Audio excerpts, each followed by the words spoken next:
السلام علیکم۔ بجٹ 2026-27 کے ساتھ میں ہوں شاہزیب احمد۔ بجٹ کی آمد ہے، بہت جلد قومی اسمبلی میں بجٹ پیش کیا جا رہا ہوگا۔ بجٹ سپیچ ہم سب لوگ سن رہے ہوں گے اور امیدیں لگائے بیٹھے ہوں گے کہ کیا اس بجٹ میں بے روزگاری، اس بجٹ کے بعد ہم دیکھیں گے کہ اس میں کمی آئی ہے، مہنگائی میں کمی آئی ہے، جو انڈسٹریز بار بار مطالبات کرتی رہی ہیں کیا ان کے مسائل حل کیے جائیں گے، کیا بجلی ٹیرف کم کیے جائیں گے، اور کیا پاکستان میں اس بجٹ کے بعد کوئی ایسا ماحول پیدا کرنے کی کوشش کی جائے گی کہ ہمارے ملک میں ایکسپورٹ سے بھی اضافہ ہو سکے اور ہماری اس جو ڈیٹ ہے، جو آئی ایم ایف کے ہم دیکھتے ہیں کہ پروگرامز ہم بار بار جاتے ہیں، اس سے بھی ہمیں کوئی نجات مل سکے گی، لیکن اس وقت ہماری اکنامیکل جو کنڈیشنز ہیں اس کے مسائل کیا ہیں؟ پھر مشرق وسطیٰ کی جو صورتحال ہے اس کی وجہ سے ہم دیکھ رہے ہیں کہ ہمارے امپورٹ بل میں ایک تو مسلسل اضافہ بھی ہو رہا ہے، لیکن ساتھ میں مہنگائی بڑھتی جا رہی ہے، پیٹرول پرائسز بڑھتی جا رہی ہیں، عوام اس سے الگ پریشان ہے، اور ابھی بھی یہ ایکسپیکٹ کیا جا رہا ہے کہ جو اس وقت ہمارے مہنگائی کی شرح ہے اس میں مزید اضافہ ہو سکتا ہے۔ ہمارے ساتھ موجود ہیں سابق وزیر خزانہ ڈاکٹر سلمان شاہ صاحب، 2004 سے 2007 تک وہ فائنانس ایڈوائزر بھی رہ چکے ہیں، پھر ساتھ میں پنجاب میں بھی اکنامک افیئرز کے ایڈوائزر کی ذمہ داری نبھا چکے ہیں، پھر پرائیویٹائزیشن کمیشن کے بھی وہ چیئرمین رہ چکے ہیں، اکانومسٹ ہیں، اکانومی کو اور اس وقت جو حکومت کی پالیسی میکنگ ہے اس کو بہت اچھے سے سمجھتے ہیں، گورننس کو اچھے سے سمجھتے ہیں، اس پہ گہری نظر بھی رکھتے ہیں۔ ان سے ہم جاننے کی کوشش کریں گے کہ اس وقت جو ہماری معاشی حالت ہے وہ کیا ہے، اور پھر بجٹ کی آمد ہے، بجٹ میں کیا ہونے جا رہا ہے، کیا کچھ پاسبلٹی ہے کہ کسی قسم کا عوام کو ریلیف مل سکے یا ایسا ممکن نہیں ہے؟ ڈاکٹر صاحب السلام علیکم، کیسے ہیں آپ؟ جی بالکل ٹھیک ٹھاک، خیریت سے؟ ڈاکٹر صاحب بجٹ تو ہم دیکھ رہے ہیں ہر سال آتا ہے، اس بار بھی آ رہا ہے، لیکن کیا امیدیں لگائیں؟ جب ہم جی ڈی پی گروتھ کی بھی بات کرتے ہیں، آئی ایم ایف ہو یا دیگر ادارے ہوں وہ بھی کہہ رہے ہیں کہ ہماری جو اس وقت ہدف ہے جی ڈی پی کا وہ حاصل نہیں ہو سکے گا، تو کیا حکومت کی اس وقت ترجیحات صرف اور صرف معاشی استحکام ہوگا اس بجٹ میں؟ دیکھیں اس وقت پرابلم پاکستان کا یہ ہے کہ آپ کی اکانومی جو ہے وہ آئی ایم ایف کی مینجمنٹ کے نیچے ہے، پہلا بات تو یہ ہے۔ اس میں سب سے زیادہ فوکس حکومت کے جو اخراجات ہیں ان کو پورا کیسے کرنا ہے، اور وہ ٹیکسز کے ذریعے پورا کرنا ہے، کیونکہ آئی ایم ایف نے ایک آپ پہ پابندی سی لگائی ہوئی ہے کہ جتنا آپ کا خرچہ ہے اس سے زیادہ آپ نے ٹیکس کلیکٹ کرنے ہیں۔ اس کا مطلب یہ ہے کہ اس کو وہ پرائمری سرپلس کہتے ہیں۔ اس کا مطلب یہ ہے کہ آپ کے پاس اتنے ٹیکسز اکٹھے ہونے چاہیے کہ آپ اپنا ایکسپینڈیچر بھی پورا کریں اور تھوڑا سا بچ جائے تاکہ آپ اپنے پرانے قرضے واپس کر سکیں۔ یہ ان کا ایک بیسک ایم ہے آئی ایم ایف کا۔ اس کی وجہ سے ہماری جو آپ دیکھ رہے ہیں ایک فوکس ہے حکومت کا ٹیکسوں کے اوپر، صرف ٹیکس کلیکشن کے؟ ہر قسم کا ٹیکس ہو، پیٹرول پہ ٹیکس ہو، کھانے پہ ٹیکس ہو، چلنے پہ ٹیکس ہو، کپڑوں پہ ٹیکس ہو، جوتوں پہ ٹیکس ہے، ہر چیز پہ پاکستان میں جو چیز بھی ذرا ہلتی ہے اس کے اوپر ٹیکس لگانا ضروری ہے۔ اس کی وجہ سے یہ ہوا ہے کہ پاکستان میں انویسٹمنٹ کی جو اپرچونٹیز ہیں وہ پوری طریقے سے یوز نہیں ہو رہی۔ تو ان ادر ورڈز ہمارا فوکس ٹیکسوں پہ ہے اور ضرورت اکانومی کی انویسٹمنٹ کی ہے۔ بالکل۔ اب اگر آپ کارپوریٹ سیکٹر کو لے لیں تو تقریباً اگر ہر قسم کے ٹیکس ملا لیے جائیں تو تقریباً 50% ان کے پروفٹس جو ہیں وہ ٹیکسوں میں چلے جاتے ہیں۔ تو ان حالات میں جب وہ ٹیکسوں میں پروفٹ آدھا چلے جاتا ہے، اس سے پہلے بجلی دنیا کی سب سے مہنگی بجلی بھی پاکستان میں ہے، اس کے بعد اور بھی بے شمار پرابلمز ہیں کہ آپ کی لیبر فورس اتنی اسکلڈ بھی نہیں ہے، سو انویسٹمنٹ جو ہے وہ پاکستان میں بہت کم ہوتی جا رہی ہے، اور انویسٹمنٹ جب تک نہیں ہوگی پاکستان اکنامک گروتھ نہیں کر سکتا۔ اکنامک گروتھ اگر نہیں کر سکتا تو اس کا مطلب ہے کہ آپ کی جاب کریشن جو اکانومی کو چاہیے وہ پوری طرح سے نہیں کر سکے، تو روزگار کے مواقع جو ہیں وہ نہیں بن رہے جس طرح سے بننے چاہیے۔ اور پاکستان کیونکہ ایک بڑا ینگ ملک ہے ان دا سینس کہ پاکستان کی آبادی جو ہے وہ بہت ینگ ہے، تقریباً آپ سمجھ لیں کہ 25-30 سال کی رینج میں جو آبادی ہے وہ 60 سے 70% ہے، اور ہر سال آپ کو تقریباً 30 لاکھ کے قریب نئے جابس چاہیے۔ تو وہ انویسٹمنٹ سے آتے ہیں، اور انویسٹمنٹ اب ماحول نہیں ہے، تو یہ ایک بہت بڑا میجر پرابلم ہے۔ صحیح۔ اس کے علاوہ اور بھی بے شمار پرابلمز ہیں جو کہ میں اس کو گورننس کے زمرے میں ڈالوں گا، اس کو میں انسینٹیوز جو ہیں اکانومی کے وہ غلط طریقے کے بنے ہوئے ہیں اس میں ڈالوں گا۔ لیکن کیونکہ آپ نے سب سے پہلے ٹیکس سسٹم کی بات کی ہے، کیا یہ فنڈامنٹلی فلاڈ ہے یا پھر ہماری امپلیمنٹیشن کا پرابلم ہے؟ اور سیکنڈلی جو فسکل ڈیفیسٹ ہے پھر اس کو کنٹرول کرنے کے لیے حکومت کے پاس اگر ہم ریئلسٹک آپشنز کی بات کریں تو وہ کیا ہیں؟ دیکھیں، سب سے پہلی بات یہ ہے کہ جو میں نے شروع میں بات کی کہ آپ نے اپنے اخراجات ٹیکسز سے پورے کرنے، سو اگر آپ کے ٹیکسز پورے نہیں ہو رہے تو پھر آپ اپنے اخراجات کم کریں۔ سو ایک آپشن حکومت کے پاس یہ ہے کہ اخراجات کو کسی طریقے سے کم کیا جائے۔ اب وہ کیسے کم کیا جائے؟ اب فیڈرل گورنمنٹ جو ہے ہماری، اس میں تقریباً 45 سے 50 منسٹریاں ہیں، اتنے ہی منسٹر ہیں، اتنے ہی سیکٹریز ہیں، اتنے ہی ایڈیشنل سیکٹریز ہیں، ڈپٹی سیکٹریز ہیں، جوائنٹ مطلب ایک فوج ہے پوری بیوروکریسی کی اور منسٹرز کی، اور یہ ان پہ خرچہ خاصا ہوتا ہے، اور یہ اکانومی میں ان کی کنٹریبیوشن جو ہے وہ مارجنل ہے۔ کسی نے یہ نہیں، پاکستان کے نظام میں یہ نہیں پوچھا جاتا کہ منسٹر صاحب آپ کے منسٹری نے پاکستان کی اکانومی کو کیا فائدہ پہنچایا، یا عوام کو کون کون سی آپ نے سہولت دی، یا عوام کے لیے آپ نے کیا کیا۔ یہ اس قسم کی اکاؤنٹیبلٹی جو ہے وہ نہیں ہے۔ سو پہلا، اور یہی حساب پروونشل گورنمنٹس کا ہے، وہاں بھی اتنی فوج ہے، پھر ان کی مراعات ہیں۔ تو پچھلے سال کا بجٹ جو تھا تقریباً، اگر میں کریکٹلی یاد کروں تو 28,000 ارب کا وہ بجٹ تھا فیڈرل گورنمنٹ اور پروونشل گورنمنٹس کا۔ تو اتنا زیادہ اگر آپ بجٹ لگا رہے ہیں حکومتی کاموں پہ، اور حکومت کے کاموں کی وجہ سے اکنامک گروتھ بھی نہیں ہو رہی، اور آپ کی گروتھ جو ہے 1-2% ہو رہی ہے، یا رکاوٹیں زیادہ ہیں گروتھ میں بنسبت کہ وہ فیسیلیٹیٹ کریں، تو پہلا کام تو یہ ہے کہ پھر حکومت کا سائز آپ کو کم کرنا پڑے گا۔ اور ایک بڑی وجہ یہ بھی ہے فیڈرل گورنمنٹ پہ بوجھ کی، جو NFC ایوارڈ ہے۔ جی، اس میں اب آ جاتا ہے کہ آپ نے اس کو جو بوجھ جو کم کرنے کی بات ہے اس کو ہم ڈاؤن سائزنگ کہتے ہیں اکانومسٹ کے پوائنٹ آف ویو سے۔ تو آئی تھنک ایک تو آپ کو down sizing, serious down sizing کی ضرورت ہے۔ صحیح۔ دوسری بات جب آپ کریں گے کہ جی آپ نے جو پھیلاؤ ہے آپ کی ٹیکس ریٹس کا، ان کا انسینٹیوز کس طرف جا رہے ہیں؟ کیا ہم کوئی اگر اس ملک میں انویسٹ کرنا چاہتا ہے تو اس کو کوئی مراعات ملتی ہیں، اور کیا فوکس ہے اس کا انویسٹمنٹ پہ؟ تو ہمارے ملک میں جو سسٹم ہے اس میں ہم ایک پروٹیکشن کا نظام ہم نے بنایا ہوا ہے۔ پروٹیکشن کا مطلب یہ ہوتا ہے کہ آپ اگر کوئی پاکستان میں چیز بنا رہے ہیں، مثلا گاڑیاں بن رہی ہیں، تو ہم باہر سے گاڑیوں پہ بہت زیادہ ڈیوٹی لگا دیتے ہیں۔ بالکل۔ لیٹ سے 70% ڈیوٹی آپ نے لگا دی کہ باہر سے گاڑی آئے گی تو وہ 70% ڈیوٹی۔ اس کا مطلب ہے کہ آپ کا جو مینوفیکچرر ہے وہ اپنی قیمت 70% اوپر کر سکتا ہے عالمی سطح سے۔ تو اگر وہ 70% زیادہ ایکسپینسو ہوگی گاڑی انٹرنیشنل لیول سے، تو پہلی بات ہے کہ وہ ایکسپورٹ نہیں کر سکے گا کیونکہ وہ بہت مہنگی ہے، اور دوسری بات یہ ہے کہ عوام جو ہیں ان کو بڑی مہنگی چیز ملے گی۔ سو پروٹیکشن پاکستان کی اکانومی میں میرا خیال ہے کہ ہمارے خطے میں سب سے زیادہ پروٹیکشن پاکستان میں۔ اگر آپ بسکٹ دیکھ لیں، کوکا کولا دیکھ لیں، کوئی چیز بھی دیکھ لیں، اس کے اوپر آپ کو بے شمار پروٹیکشن ملے گی۔ آپ پنکھا دیکھ لیں، پنکھے کے اوپر پروٹیکشن ہوگی۔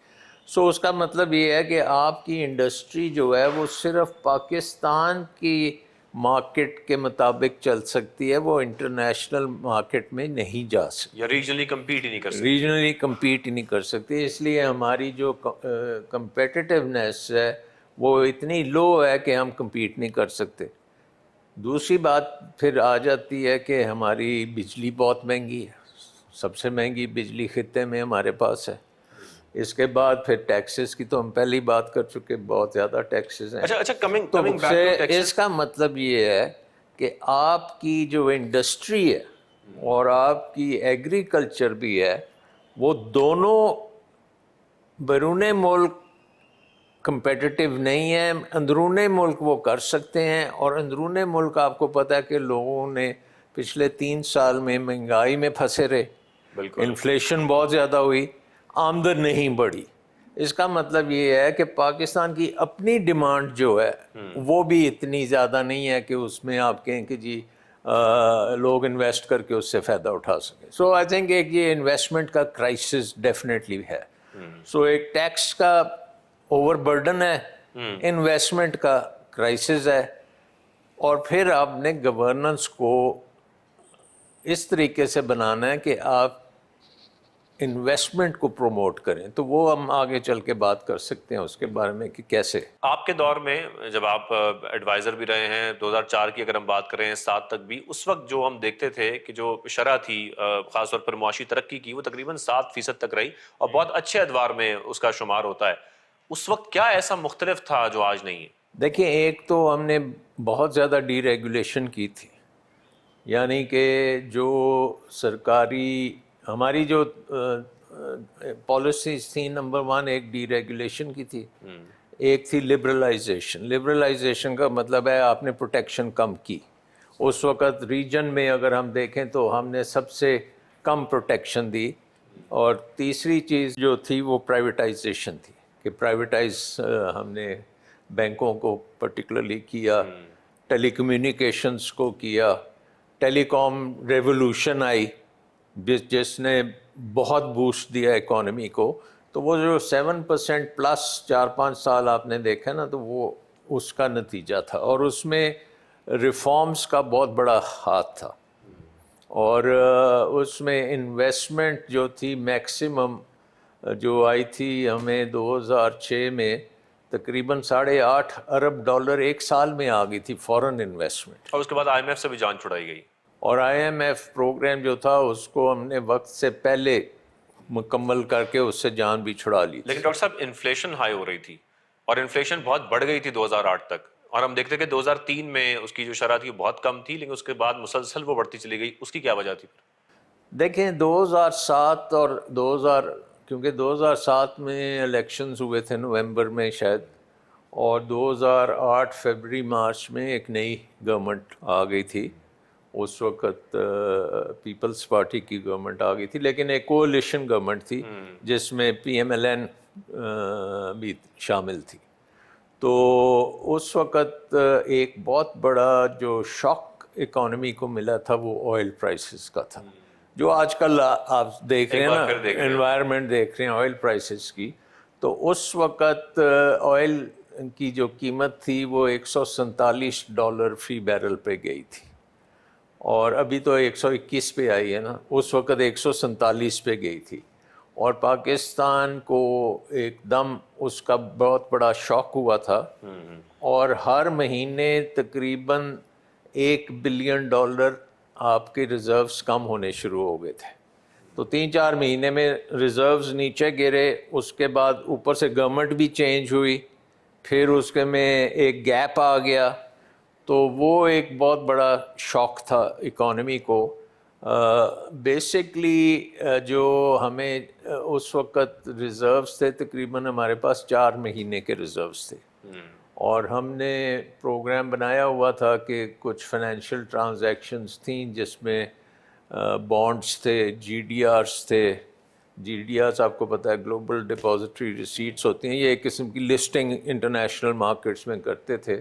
تو وہ جو کوئی $4-5 بلین کی فائنینسنگ اس طریقے سے ہم نے ارینج کی ہوئی تھی, لیکن کیونکہ گورنمنٹ چینج ہوئی تو وہ فائنینسنگ بھی انہوں نے کینسل کر دی. انفلوز اس وقت زیادہ تھے شاید.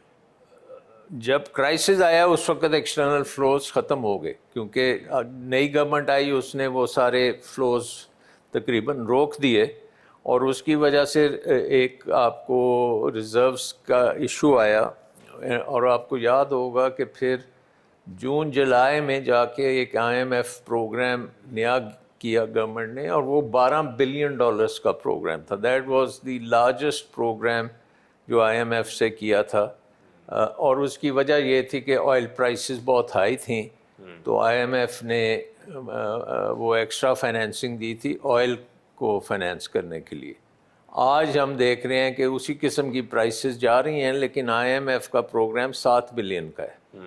سو وہ 12 کا تھا, یہ 7 کا ہے, تو $5 بلین اس وقت ایکسٹرا آپ نے جنریٹ کیے تھے تاکہ یہ آئل کرائسس سے نپٹا جائے. پھر ہم کیا سمجھیں اس وقت بھی آئل کی ہم دیکھتے ہیں, ایک تو ہماری امپورٹس بہت زیادہ ہیں, 80% تقریباً ہماری جو امپورٹ بل ہے وہ آئل کی وجہ سے ہے, اور پھر مشرق وسطیٰ کی صورتحال ہمارے سامنے ہے.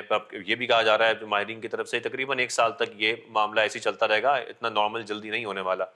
تو پھر اس وقت ہماری معیشت کو لے کر ہمارے لیے تو پھر بہت سارے مسائل ہیں, بہت چیلنجز ہیں, ہم کیسے ہینڈل کر سکتے ہیں؟ اور پھر بجٹ بھی آ رہا ہے, پھر کسی قسم کا ریلیف تو ہم ایکسپیکٹ نہیں کر سکتے اس میں سے. لیکن اس میں 1-2 باتیں ہمیں کرنی پڑیں گی. ایک تو یہ ہے کہ جو ہم اس وقت کوشش کر رہے ہیں کہ اکانومی کو سلو ڈاؤن کر دیا جائے, دکانیں بند کر دی جائیں 8 بجے, ریسٹورنٹس بند کر دیے جائیں, اسکولوں کو 4 دن پہ لے آئے ہیں, تو یہ ساری چیزوں کا امپیکٹ جو ہے یہ آپ کی سپلائی چین پہ آتا ہے. آپ کی جو مینوفیکچرنگ ہے وہ افیکٹ ہوگی. اگر ریٹیل آپ کی 4 دن پہ ہے تو پھر پیچھے سے جو پروڈکشن ہے وہ بھی 4 دن پہ آ جائے گی, تو آپ کا GDP کا خاصا نقصان ہو سکتا ہے. تو آئی تھنک اس وقت آپ کی جو جیو پولیٹیکل سچویشن ہے اس کے مطابق آپ کو فائنینسنگ ارینج کرنی چاہیے, تاکہ یہ جو ایکسٹرا برڈن جب میں نے ابھی کہا, ایک تو ہمیں IMF سے زیادہ پیسے لینے چاہیے, ہمیں اپنے دوست ممالک سے زیادہ جنریٹ کرنا فائنینسنگ کی طرف زیادہ جا رہے ہیں ہم. ہاں وہ بھی ایک ڈبل ایج سورڈ ہے کہ وہ زیادہ مہنگی ہوگی, اس کو بھی آپ نے کنٹرول کرنا ہے.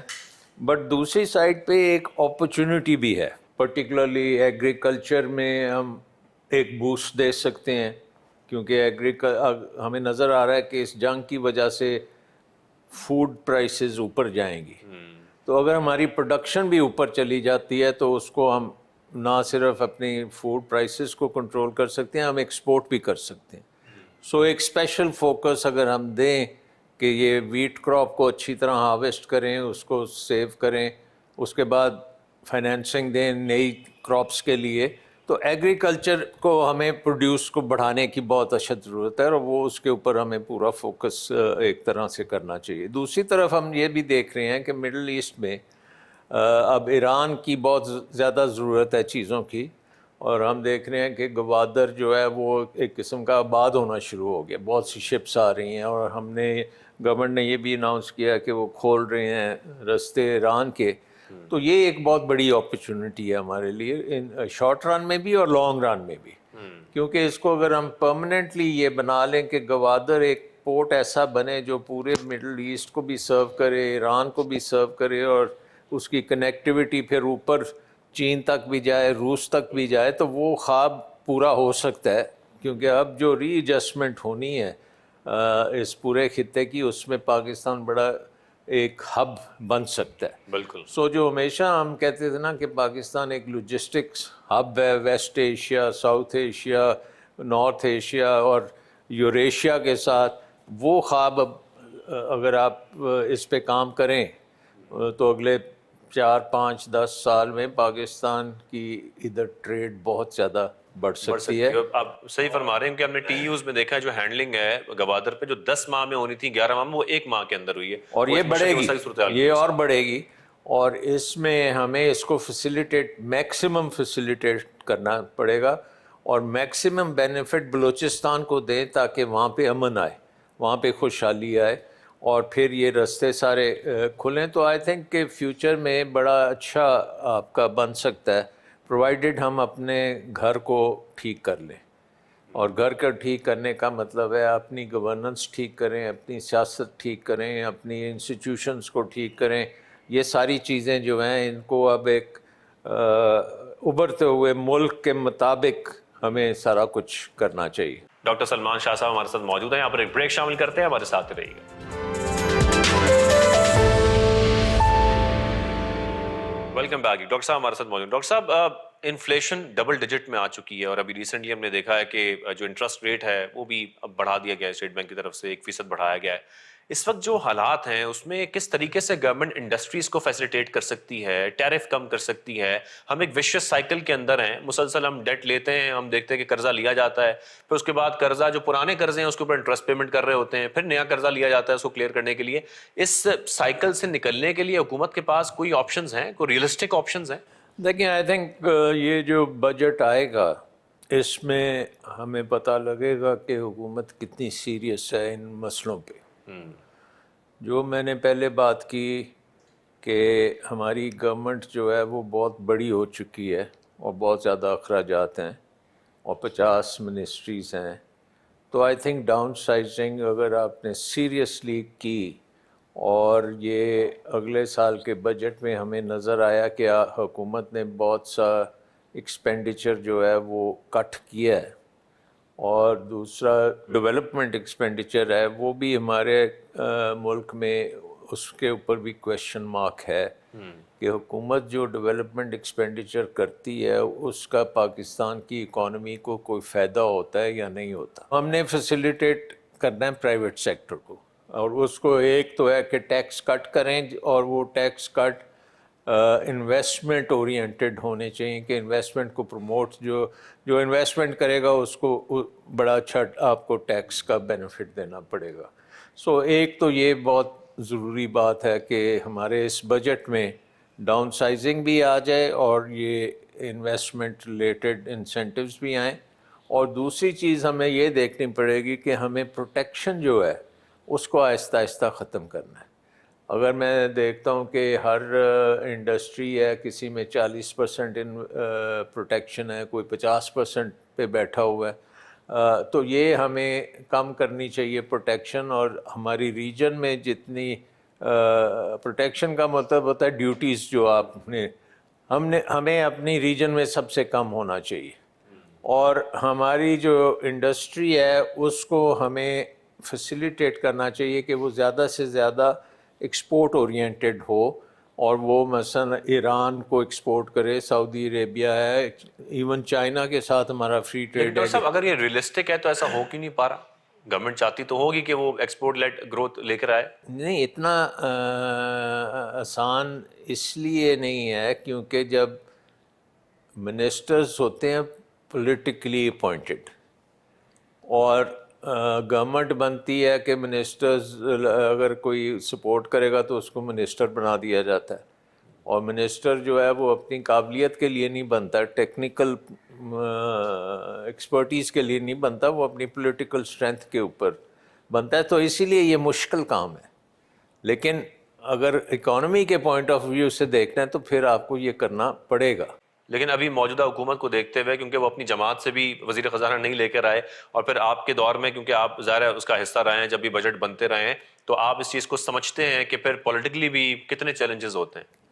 نہیں, چیلنجز تو ہوتے ہیں, لیکن جب ایک کرائسس ہوتا ہے اس وقت پھر آپ کو مشکل ڈیسیژنز لینی پڑتی ہیں نا. مثلا اگر آپ ٹیکس بڑھاتے چلے جائیں گے تو وہ تو بڑی آسان بات ہے. اصل بات تو یہ ہے نا کہ آپ اپنے خرچے کم کر کے ٹیکس کم کریں تاکہ پرائیویٹ سیکٹر چل پڑے. تو یہ ٹرانسفارمیشن آپ نے کرنی ہے, اور حکومت نے یہ باتیں کی تھی لاسٹ ایئر کے بجٹ میں, بٹ اس میں آ جا کے اخیر میں صرف ایک PWD تھا جس کو انہوں نے بند کیا. اور آپ کو یاد ہوگا کہ بنگالی صاحب جو اس کمیٹی کے ممبر تھے انہوں نے تو ریزائن کر دیا تھا کیونکہ انہوں نے کوئی 20-25 ڈفرینٹ اداروں کو بند کرنے کا ریکمنڈیشن دے رہے تھے, لیکن حکومت نے نہیں کیا کیونکہ وہ پولیٹیکلی بڑا مشکل تھا ان کے لیے. اور 7th NFC کے بعد بھی فیڈرل گورنمنٹ کو اپنے بہت سارے اداروں کو بند کرنا چاہیے تھا. دیکھیں NFC میں ایک جو بہت بڑا جو ہے معاملہ وہ ہے 18th امینڈمنٹ کا, اور آپ کو پتہ ہے کہ 18th امینڈمنٹ میں بہت سی چیزیں جو پہلے فیڈرل گورنمنٹ کے ڈومین میں تھیں وہ پروونشل گورنمنٹس میں چلی گئی ہیں. مثلا ہیلتھ, ایجوکیشن, انڈسٹری, ایگریکلچر, یہ پروونشل میٹرز ہیں. لیکن